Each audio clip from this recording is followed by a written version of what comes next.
ఒక ఇండియా 250 సింగపూర్లతో సమానం. ఒక ఇండియా 8 జపాన్లతో సమానం. ఇండియా జనాభా 102 కోట్లు.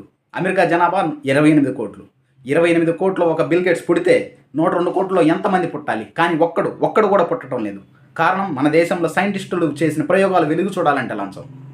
మేధావుల మేధస్సు మన దేశానికి ఉపయోగపడాలంటే లంచం. అందుకే సార్, భవిష్యత్ బిల్ గేట్స్ మన దేశం వదిలే పరాయి దేశం పోతున్నారు, అక్కడ రాణిస్తున్నారు. చెప్పులు కుట్టుకునే అబ్రహాం లింకన్ అమెరికా అధ్యక్షుడయ్యాడు.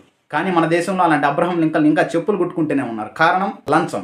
మన దేశంలో అడుగడుగునా లంచం. మున్సిపాలిటీ నీళ్ళు ఇవ్వడానికి లంచం, ఇల్లు కట్టడానికి లంచం, కరెంట్ ఇవ్వడానికి లంచం, ఆ కరెంట్ తీయకుండా ఉండటానికి లంచం, రేషన్ కార్డుకి లంచం, రేషన్ తీసుకోవడానికి లంచం, రైతులకు రుణాలు ఇవ్వాలంటే లంచం, ఆ రుణాలు కట్టలేని పరిస్థితుల్లో ఆ ఆస్తులు నిలుపుకోవాలంటే లంచం, హాస్పిటల్ బెడ్కి లంచం, తినే బ్రెడ్కి లంచం, ఆడపడుచు ఆపరేషన్ లేకుండా సుఖంగా ప్రసవించాలంటే లంచం, బర్త్ సర్టిఫికేట్కి లంచం, డెత్ సర్టిఫికేట్ లంచం, మనిషి పుట్టిన దగ్గర నుంచి చచ్చేదాకా లంచం లంచం లంచం.